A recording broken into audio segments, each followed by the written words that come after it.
Okay, so when you're looking at bar models in math, it's not really a problem you're really trying to solve. It's more of a organizer, more of a way to make you think. Kind of like whenever you're doing language arts and you start to write a paper, sometimes you might do a T-chart and you'll like compare two things, or you might do like a Venn diagram and you'll compare things and get a comparison and contrast thing, you know. This is more of like a graphic organizer, but for math, for like adding and subtracting. So I don't want you to think that you have to do things this way. If you don't like doing the bar model, you can just do it the regular way. The bar model kind of just gives you a way to think. So for example, if I wanted to use the bar model as an addition problem, let's say I got a problem that says I have 7 erasers, and then someone gives me 3 more. How many do I have total? My total amount going from here to here will be adding 7 plus 3. And I put 7 in my head, count up, 8, 9, 10. So 7 plus 3 is 10. Now, you can also use bar models as a way to do subtraction as well. I'm sorry, I'm going to make this a little bit neater looking. So, for example, if we take these away, if they had a problem where it said, you have 8 pieces of candy, right? Your friend gives you some more, but they don't tell you how many more. And now you have 14 pieces of candy. Now you're trying to figure out what goes here. What am I missing to make this whole, to make this 14? So you can use it as a subtraction problem, as a way to kind of get your ideas together. This lets you know you got 14 pieces total. You already had 8, and then a friend gave you some more.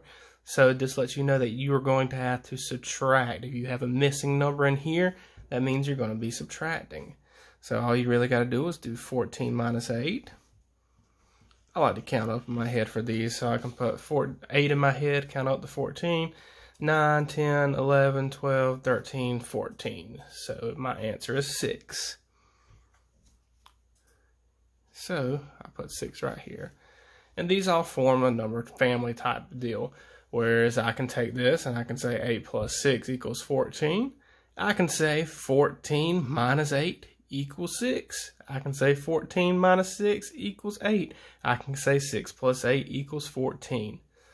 So bar models are just really to get your thoughts wrapped around. So for example, if you're given, let's see,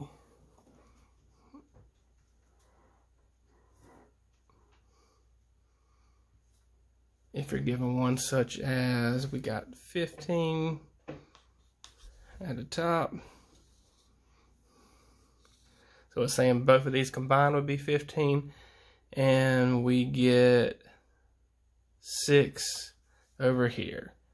So that's saying that we have to figure out what goes here. So that would be a subtraction problem, because we know that both of these combined together makes 15. So we're just going to subtract. We're just going to do 15 minus 6. And like I said, you can put 6 in your head and you can count up if you want to. 6, 7, 8, 9, 10, 11, 12, 13, 14, 15. So my answer is 9. And this is just one way to use bar models. Like I said, you don't even have to do it this way. If you just rather look at it and say the 15 minus 6 equals 9, you can do that. But for certain problems, like I said, like if it doesn't give you a specific amount, like the one with the candy, it may be easy for you to use a bar model to help you figure that out. These are some practice problems that you can do that might help you out. Some different ones that you might see, and you can pause the video to check these out. And like for example, you know, for this one right here, you got a bigger number, 80. Up here you got 19. So 19 plus something equals 80. And you can do the opposite to solve it. You can do 80 minus 19 to solve that. So if I wanted to do it that way, I would say 80 minus 19 I would need to do my subtraction. I always say if the number on the bottom is bigger, you got to borrow. So I'm going to borrow from over here at my tens. I'm borrowing a 10, so my 8's going to become a 7. My 0 is going to become a 10, because I'm taking one 10 away from that 10's place. That's how it becomes a 7.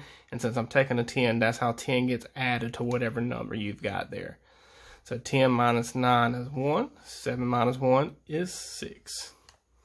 So for here, you would plug 61 in as your answer. Okay, so like I said, bar models are just graphic organizers when you really think about it. So hopefully this helps you if you got questions related to bar models. Thank you.